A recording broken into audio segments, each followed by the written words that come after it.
It was a cold evening when I first laid eyes on the house. The streets were deserted, the air crisp with the promise of a storm, and there was something unsettling about the quiet of that neighborhood. As I walked down the cobblestone road, my footsteps echoed in the silence, the shadows stretching long in the dimming light of dusk. My name's Rahul, and I had recently moved to this small town, looking for a fresh start. A broken past and an unfinished career had driven me here. I wasn't expecting much, just a place to get some peace and maybe, for once, to feel like I belonged. But the house, it found me. It stood at the very end of the street, an imposing structure that seemed to swallow the light around it.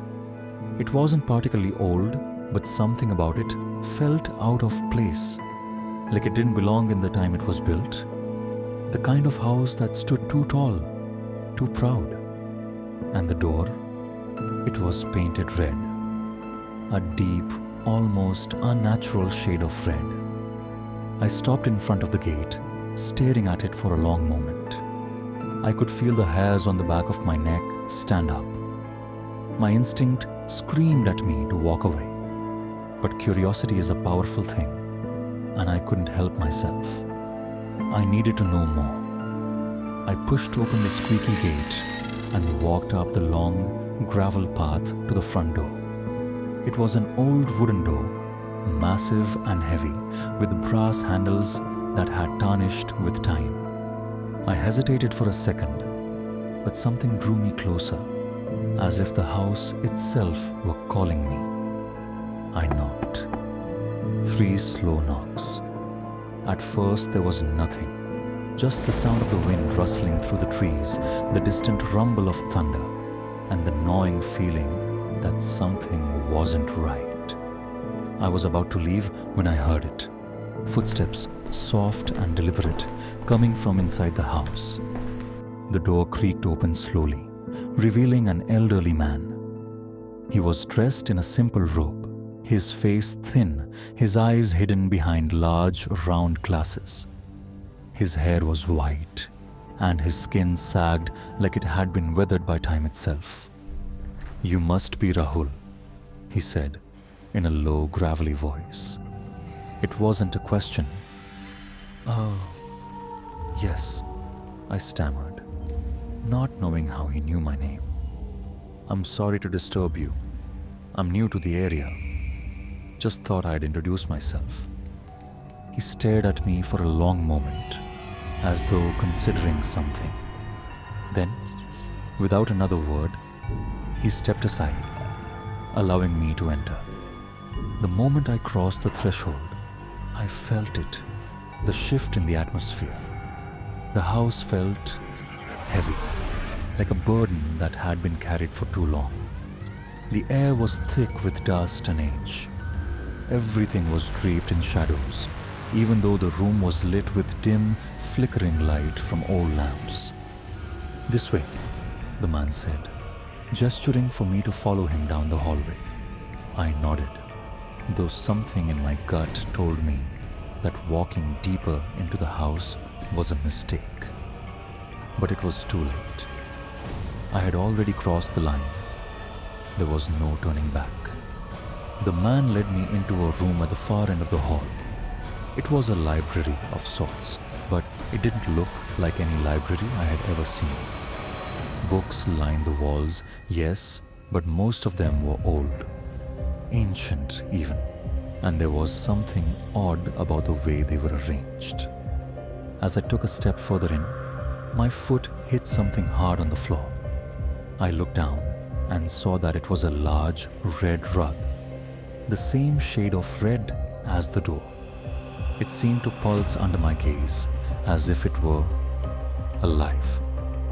"Sit," the man said abruptly, motioning to a chair across from him. I sat, but my eyes were glued to the rug. The more I stared at it, the more I felt something watching me. Something that wasn't there. I tried to shake it off, But my heart was pounding now, my breath coming in shallow gasps. The man sat across from me, and for a moment, neither of us spoke. He just stared at me with those cold, unreadable eyes. I had to ask, "What is this place?" My voice trembled, betraying the anxiety that had begun to creep into my mind. "This house," he began, his voice low and steady, "is not like other houses. It has seen many things, things most people could never understand.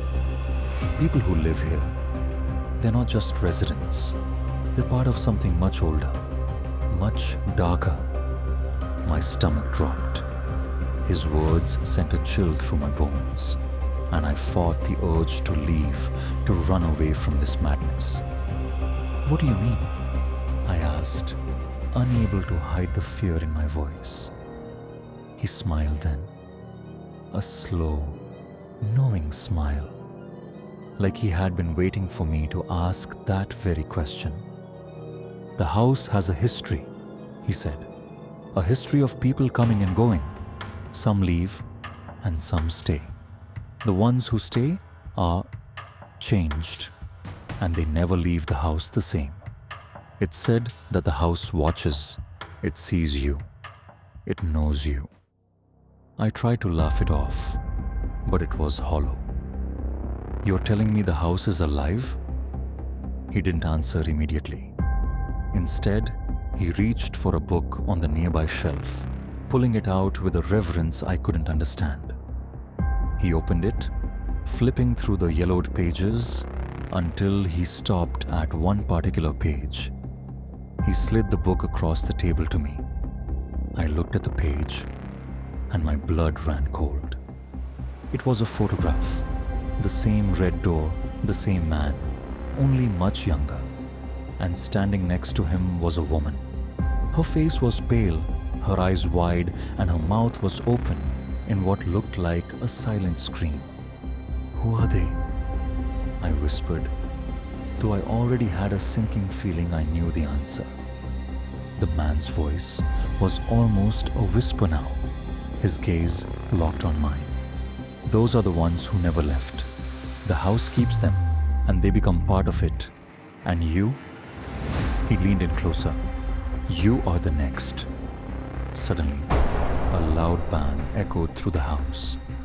The windows rattled, and the ground beneath me seemed to shake. I stood up, panicking. What the hell is happening? The man didn't move. He just stared at me, a strange glint in his eyes. "You should go," he said calmly. "But remember this.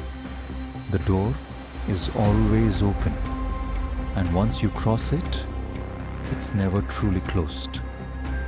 I didn't wait to hear more. I bolted for the door, my mind spinning, my heart racing. I didn't look back, even as the house seemed to come alive behind me. The air was thick with something dark and suffocating, and I knew, deep down, that I would never forget the red door. And as I fled, I realized something even more terrifying. There was no way out. I wasn't leaving this house.